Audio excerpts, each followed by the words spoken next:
For most of American history, rent followed a simple, almost unspoken rule. If you worked hard, improved your skills, and earned a little more each year, housing would stay within reach. Maybe not easy, but possible. Rent rose slowly. Wages rose slowly. Life stayed balanced enough that people could plan, breathe, and build something stable.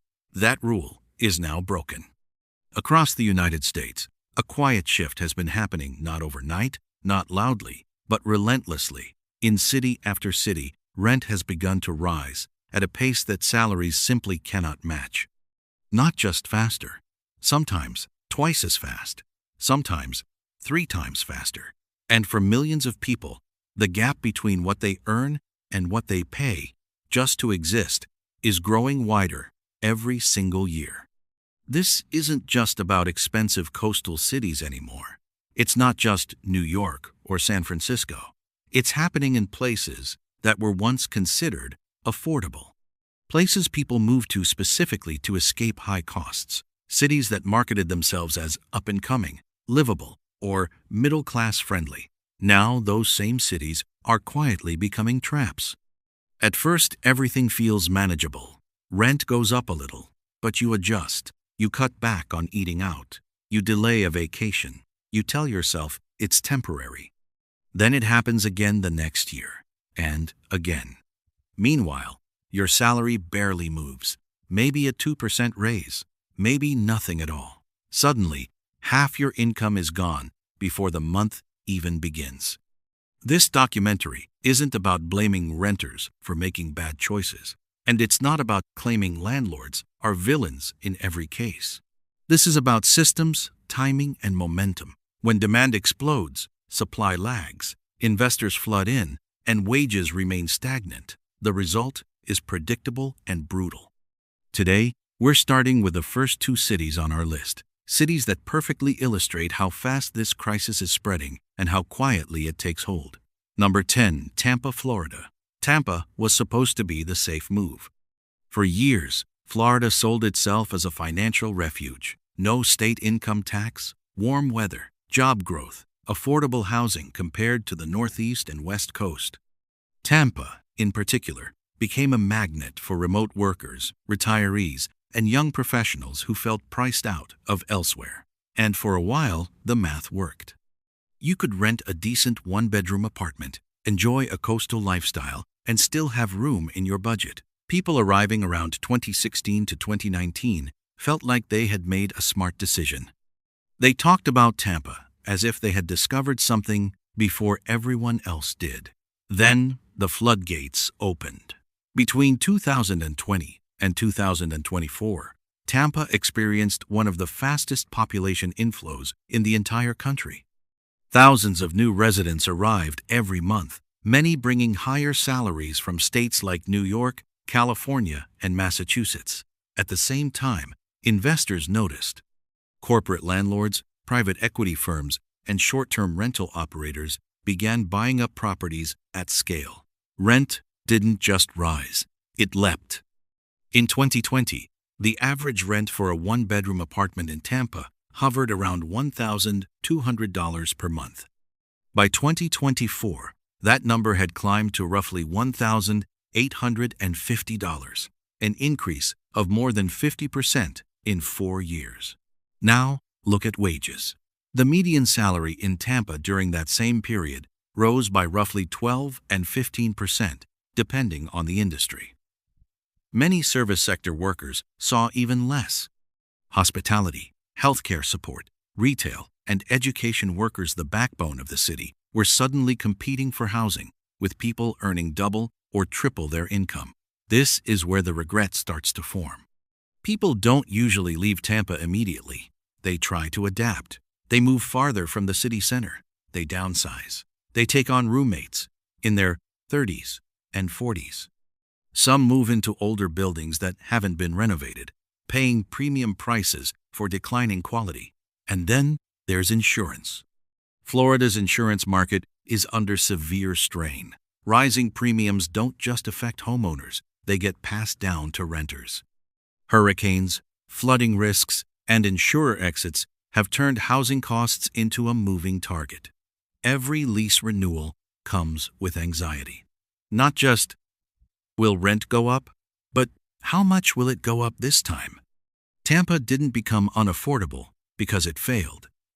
It became unaffordable because it succeeded too fast. And that's the most dangerous kind of housing crisis, the one that feels invisible until you're already trapped inside it. Number 9. Phoenix, Arizona. Phoenix represents a different kind of illusion. For decades, it was marketed as the ultimate trade-off city. You gave up mild summers for affordability. You accepted the heat in exchange for space, modern homes, and lower costs. For a long time, that trade made sense. But Phoenix is no longer cheap, and the heat hasn't gone anywhere. Between 2020 and 2024, Phoenix saw some of the most aggressive rent growth in the country. One-bedroom rents that once averaged around $1,100 surged to $1,700 or more in many neighborhoods. That's an increase of over 55% in just a few years. Salaries did not follow.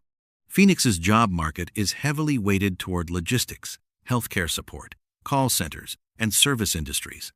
While there are high-paying tech and engineering roles, they represent a smaller slice of the workforce than many newcomers expect. Average wage growth during the same period hovered around 14–16%. That gap is devastating. People who move to Phoenix in search of financial breathing room now find themselves working longer hours just to stay in place. Commutes grow longer as renters are pushed farther out. Transportation costs rise. Air conditioning bills skyrocket during longer and hotter summers. And then there's water. Phoenix exists in one of the most water-stressed regions in the country. Ongoing drought conditions and tightening water policies are no longer abstract future problems. They're current realities. New development continues, but the long-term sustainability questions are growing louder. Here's the psychological twist that makes Phoenix especially painful. Unlike cities with cold winters, you can't tell yourself, at least the weather makes it worth it. Summers are becoming more extreme, not less. People spend months indoors, trapped by heat rather than snow. When rent climbs this high, the question becomes unavoidable. Why am I paying this much to stay inside? Phoenix didn't fail to keep up with growth. It outpaced itself. Too many people arrived too quickly, drawn by outdated affordability narratives that no longer apply. And when a city's reputation lags behind its reality, regret is almost guaranteed. The pattern is now clear. Even after just 2 cities, a pattern begins to emerge. Rapid population growth, outside money entering the housing market, rent rising dramatically, salaries lagging far behind, quality of life quietly declining. And this is just the beginning. The next cities on this list weren't supposed to break. Some were marketed as forever affordable. Others were sold as perfect lifestyle cities. But when demand meets limited supply and stagnant wages, even the most desirable places start cracking. By the time rent starts hurting, most people are already emotionally invested. That's what makes this crisis so dangerous. You don't just move to a city for numbers. You move for an identity, a lifestyle, a promise. And the cities we're about to talk about sold that promise better than almost anywhere else in America. They were creative hubs, job magnets, next big thing cities, places where opportunity felt alive, where ambition felt rewarded, until it wasn't. These cities didn't collapse suddenly. They became victims of their own success. Growth arrived faster than planning. Money arrived faster than wages. And now, the people who believed in the dream are the ones paying the highest price. Number 8. Austin, Texas.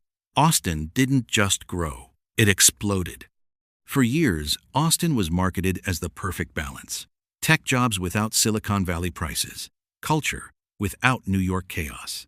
No state income tax. Music, food trucks, creativity everywhere. If America had a cool but still affordable capital, Austin was it. People didn't just move to Austin, they identified with it. Then came the tech gold rush.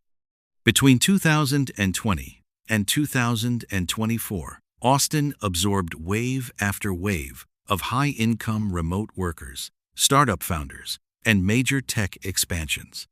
Companies announced relocations. Venture capital flooded in. Investors bought properties sight unseen. Rent followed immediately. In 2020, the average one-bedroom apartment in Austin rented for about $1,250. By 2023, that number surged past $1,900, with some neighborhoods crossing $2,200. That's an increase of 50–70% in just a few years. Now, look at wages. Yes, Austin has tech money, but most people don't work in tech. Teachers, service workers, creatives, hospitality staff, city employees, their salaries rose slowly, if at all. Average wage growth sat around 15–18%, nowhere near rent increases. And here's where the illusion breaks. Austin was supposed to be easy living, easy community, easy culture, but skyrocketing rent changed everything. Artists got pushed out, musicians moved away. Longtime residents found themselves priced out of neighborhoods they helped build. Traffic worsened, commutes stretched. The "we're all in this together" vibe quietly disappeared. Austin didn't lose its soul overnight. It priced it out. Now, many people stay not because it works, but because leaving feels like admitting defeat.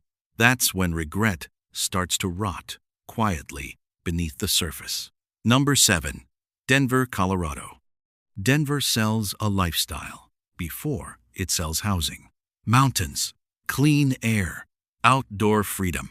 Work hard during the week, disappear into nature on weekends.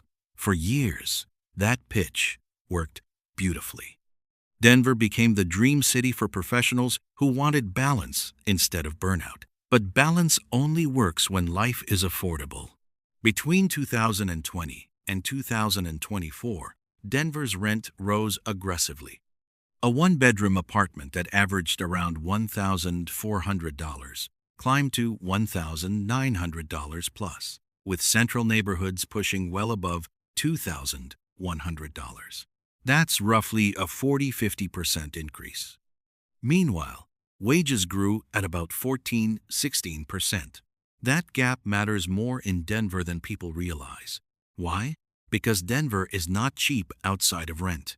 Transportation costs are high. Winter heating costs are real. Outdoor recreation, once a free escape, now comes with parking fees, equipment costs, and crowd congestion. Then there's the hidden pressure, competition. Denver became a magnet for educated professionals. That sounds good until you realize it compresses wages. Employers know there's always someone else willing to take your job for slightly less just to live there. So raises stall, promotions slow, and suddenly the lifestyle that attracted you becomes financially exhausting. People don't leave Denver because they hate it. They leave because they're tired of constantly justifying the cost. And that's a dangerous place for a city to land. Number 6, Nashville, Tennessee. Nashville was supposed to be the affordable Southern success story. Music, culture, no state income tax, friendly energy, a city that felt alive without feeling predatory. For years, people arrived convinced they had beaten the system. Then the system noticed. Nashville experienced massive population growth, especially from higher income transplants. Investors followed. Short-term rentals multiplied. Entire neighborhoods quietly converted from communities into income streams. Rent surged. In 2020, a one-bedroom apartment averaged around $1,150. By 2024, that figure rose to $1,750, $1,900, a jump of 50% or more. Wages? Much slower. Many core industries, healthcare support, education, hospitality, saw raises closer to 10–12%. This is where Nashville's problem becomes structural. It doesn't have enough high-paying jobs to justify its new cost of living. The city became expensive before it became wealthy. That's backwards, and it traps people. People stay because they love the vibe. They tolerate longer commutes. They accept roommates. They delay savings. They postpone kids. They tell themselves it'll level out. But housing markets rarely reverse gently. Nashville didn't turn hostile. It turned unaffordable quietly, and that's worse.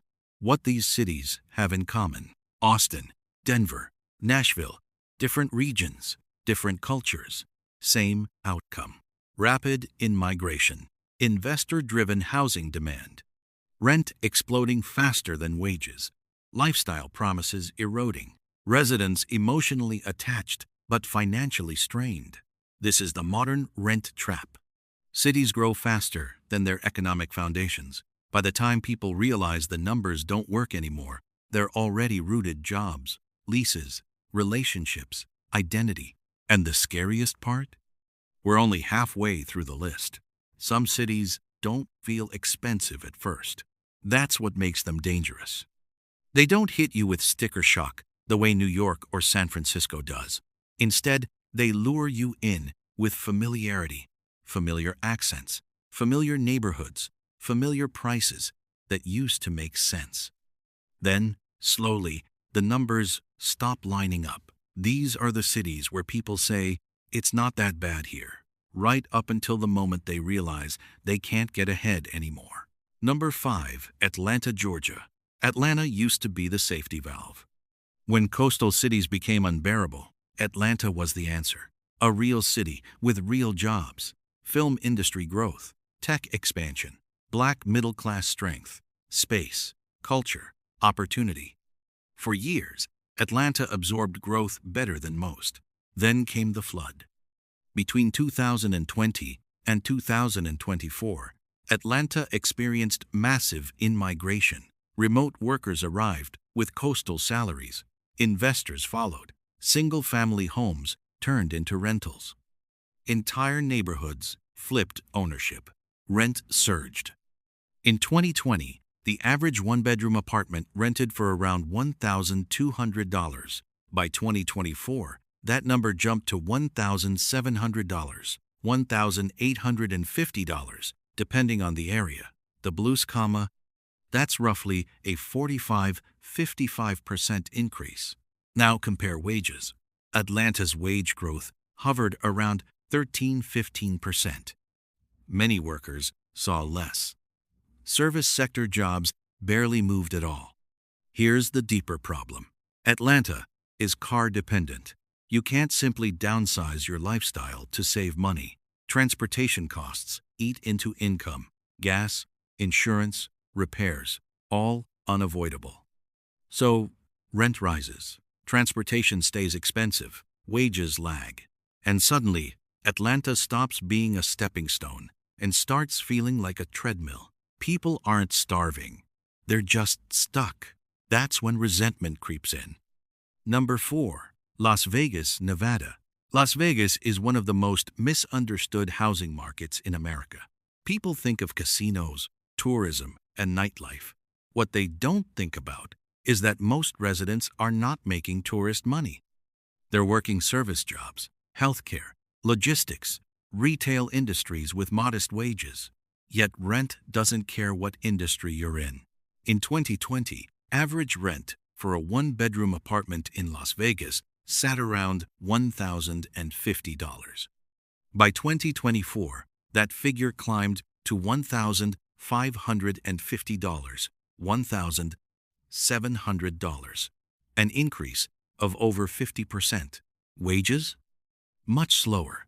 Hospitality wages rose slightly, but nowhere near rent growth. Many workers saw increases closer to 8–12%.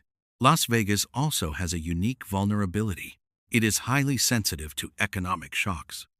Tourism drops, jobs disappear fast, tips shrink, hours get cut. Yet rent doesn't go down just because fewer people are gambling. That creates instability. People living in Las Vegas aren't just dealing with high rent, they're dealing with income uncertainty on top of it. And when your housing cost is fixed, but your income isn't, anxiety becomes a permanent background noise. Las Vegas didn't just become more expensive, it became more fragile. Number 3. Miami, Florida. Miami didn't creep upward, it launched.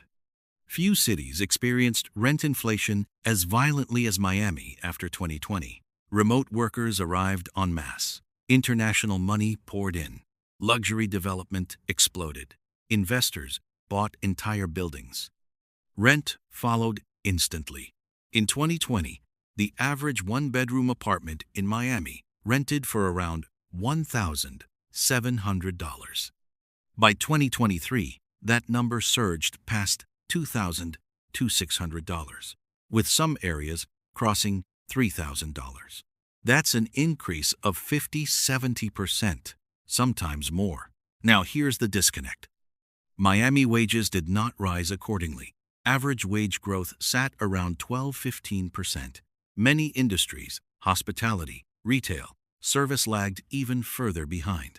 Miami became a city priced for people who don't earn their money there. And that's unsustainable. Add to that rising insurance costs, flood risk, and climate exposure, and suddenly, Miami becomes a high-cost gamble rather than a lifestyle upgrade. People don't leave Miami because they don't love it. They leave because love doesn't pay rent. The breaking pattern. Atlanta, Las Vegas, Miami. 3 very different cities. 1. Shared outcome. Rent detached from local wages. Influx of outside money. Housing treated as an asset, not shelter. Residents absorbing the shock. This is what happens when cities grow faster than their income base. The market stops serving the people who live there and starts serving the people who invest there. And we're not done yet. There's a lie people tell themselves about big cities. They say, yes, rent is high, but salaries are higher. On paper, that sounds logical. Bigger companies, bigger paychecks, bigger opportunities. But here's the truth most people don't admit until it's too late. In many major U.S. cities, rent has already outpaced even good salaries. Not just service workers, not just entry-level employees, even professionals are falling behind. These cities don't drain you all at once. They drain you slowly, month by month, paycheck by paycheck. Number 2. Los Angeles, California. Los Angeles still sells the dream: sunshine, creativity, career potential, cultural influence. The idea that if you grind long enough, you'll break through. But the math doesn't care about dreams. In 2020, the average one-bedroom apartment in Los Angeles rented for around $2,100. By 2024, 2025, that number climbed to $2,800, $3,100, depending on the neighborhood. That's a 35–45% increase. Now let's talk wages. Yes, LA has higher average salaries than many cities, but average wage growth since 2020 sits closer to 15–18%. That gap matters a lot, because LA isn't just expensive in rent, it's expensive in everything else too. Transportation costs are brutal. If you don't own a car, your life shrinks. If you do own one, insurance, gas, parking, and repairs eat into your income. Healthcare costs are higher. Food prices are higher. Utilities are higher. So even when your paycheck goes up, your spending goes up faster. Here's the psychological trap of Los Angeles. People normalize struggle.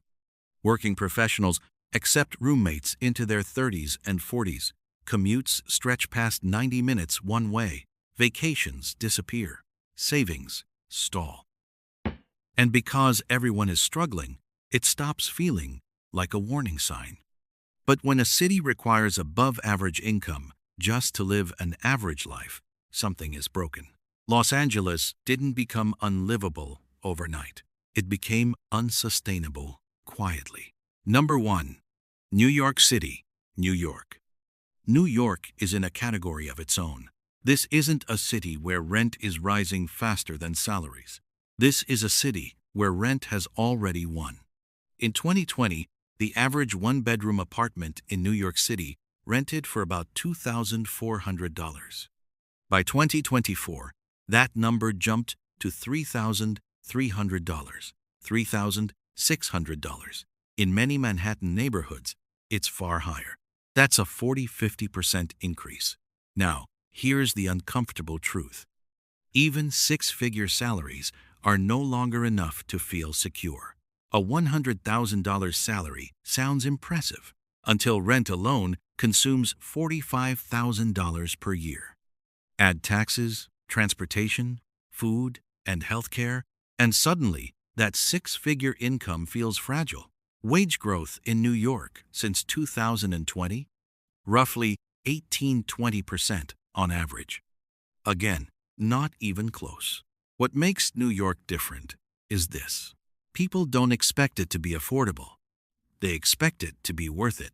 But that equation is changing. When ambition turns into exhaustion, people leave. And they are leaving. Not because New York stopped being exciting, but because it stopped being survivable without sacrifice.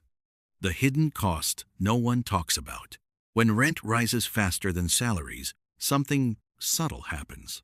People stop planning long-term. They delay families. They delay homeownership. They delay stability. Life becomes short-term math. How do I get through this year? How long can I keep this up? That mindset spreads through entire cities. And once a city becomes dominated by short-term survival thinking, it loses something essential: roots. That's the real damage of runaway rent. Not homelessness, not poverty, but disconnection. Why this keeps happening? Across all 10 cities in this series, the pattern is identical. Rent surged due to demand, investors, and limited supply. Wages rose slowly or unevenly. Housing became an investment first, shelter second. Residents absorb the difference. The system doesn't collapse all at once. It squeezes, and people adapt until they can't. What comes next? Here's the uncomfortable question no one wants to answer. If rent continues rising faster than salaries, who exactly are these cities being built for? Because a city without teachers, nurses, service workers, artists, and young professionals isn't a city. It's a product. And products don't have communities.